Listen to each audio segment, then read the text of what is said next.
Querido Jesus, lerei agora as páginas da tua vida, que elas me levem a te amar cada vez mais e que tuas palavras firam o meu coração e me levem a mudar de vida.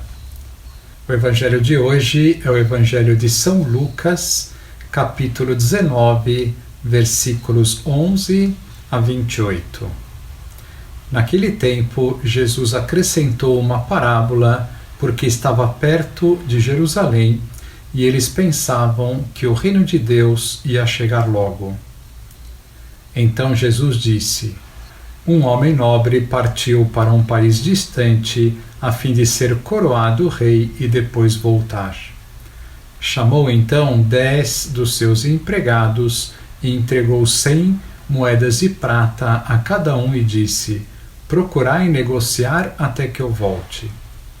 Seus concidadãos, porém, o odiavam e enviaram uma embaixada atrás dele, dizendo: nós não queremos que este homem reine sobre nós. Mas o homem foi coroado rei e voltou. Mandou chamar os empregados aos quais havia dado o dinheiro, a fim de saber quanto cada um havia lucrado.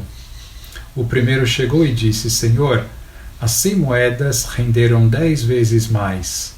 O homem disse: muito bem, servo bom, como foste fiel em coisas pequenas, recebe o governo de 10 cidades. O segundo chegou e disse: Senhor, as 100 moedas renderam 5 vezes mais. O homem disse também a este: recebe tu também o governo de 5 cidades. Chegou o outro empregado e disse: Senhor, aqui estão as tuas 100 moedas que guardei num lenço, pois eu tinha medo de ti, porque és um homem severo. Recebes o que não deste e colhes o que não semeaste. O homem disse: servo mau, eu te julgo pela tua própria boca. Tu sabias que eu sou um homem severo, que recebo o que não dei e colho o que não semeei. Então, por que tu não depositaste meu dinheiro no banco? Ao chegar, eu o retiraria com juros. Depois disse aos que estavam aí presentes: tirai dele as 100 moedas e dai àquele que tem 1000.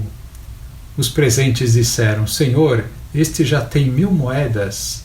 Ele respondeu: eu vos digo, a todo aquele que já possui será dado mais ainda. Mas àquele que nada tem, será tirado até mesmo o que tem. E quanto a esses inimigos que não queriam que eu reinasse sobre eles, trazei-os aqui e matai-os na minha frente. Jesus caminhava à frente dos discípulos, subindo para Jerusalém. Palavra da salvação. Glória a vós, Senhor.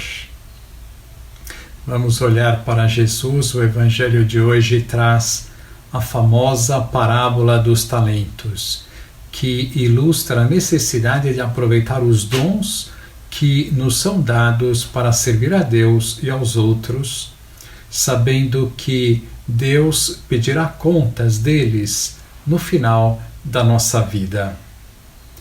A este propósito, gostaria de citar para a nossa reflexão umas palavras do padre Francisco Fausto, que estão no seu livro A Preguiça. Há 2 formas possíveis de situar-se perante a vida e as suas responsabilidades. Pode-se encará-la como uma missão grande, bela e árdua que Deus propõe a cada um de seus filhos e pela qual vale a pena gastar as melhores energias. Ou pode-se encará-la com a mentalidade do aproveitador. Para este, o que importa é passar bem, usufruir os prazeres da vida, fazer o imprescindível e não complicar-se. Assemelha-se a um mata-borrão que, quanto mais absorve, quanto mais a sua alma se embebe de egoísmo, mais se estraga. É característica destes, como diz São José Maria Escrivá, o comodismo, a falta de vibração que impelem a procurar o mais fácil, o mais agradável, o caminho aparentemente mais curto, mesmo à custa de concessões no caminho da fidelidade a Deus. Com muito acerto escreveu um filósofo cristão dos nossos dias, Joseph Pieper, que a preguiça significa, antes de mais nada, que o homem renuncia à altura da sua dignidade. Não querer ser aquilo que Deus quer que seja. Fecha aspas. E nesta dolorosa renúncia se destrói. Desistir dos ideais é desistir de sermos nós mesmos, porque cada um de nós só pode realizar-se de verdade na medida em que luta por ajustar-se àquilo que Deus lhe propõe como meta na vida. Ou porventura pensamos que Deus, Pai e amor, sabedoria infinita, nos lançou no mundo às cegas, sem ter em sua mente um plano para nós? Furtar-se a este plano de Deus, que é a sua vontade e o nosso ideal, é a mais radical das frustrações. Na vida, o que nos desencanta não são as pequenas ambições insatisfeitas, no plano do sucesso e do dinheiro, por exemplo, mas os ideais abandonados ou atraiçoados. Deus ofereceu-nos uma oportunidade e nós a recusamos. Quantas vezes eu quis, dizia Cristo com lágrimas contemplando Jerusalém, e tu não quiseste. Uma pista para desmascarar a preguiça. Ouvi contar há tempo a um homem de Deus a história verídica de um pastorzinho que todos os dias acompanhava o pai, ajudando a conduzir o gado para o pasto. Queimava-o o sol e cansavam-no as longas caminhadas, um dia após outro. Aconteceu que chegaram à fazenda uns estudantes para passar as férias. Acordavam tarde, passeavam longamente, prolongavam conversas à sombra das árvores. Um dia, um desses estudantes, no meio de um passeio vespertino, aproximou-se do garoto que voltava cansado do pastoreio. "O que você gostaria", perguntou, "de ser quando crescer?" A resposta, após um relance, olhando este rapaz que lhe perguntava e outro olhando a boiada, não se fez esperar. "Eu gostaria de ser ou estudante ou boi." Não andava pelas alturas aquele menino, queria uma vida cômoda.